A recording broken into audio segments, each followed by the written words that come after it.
I a nivell personal, com ha influenciat en la teva fe el teu desenvolupament com a persona LGTB?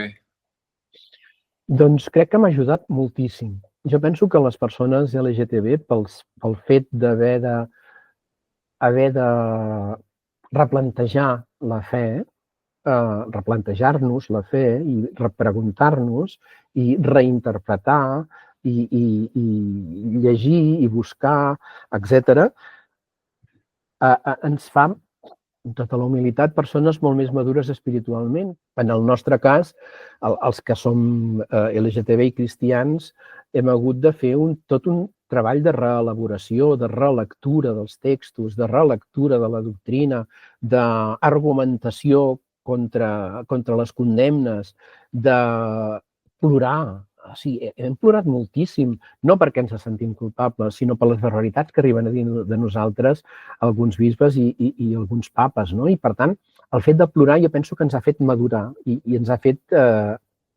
I és això, jo penso que, amb tota la humilitat, penso que són persones espiritualment més madures que les persones que no han hagut de fer tot aquest itinerari.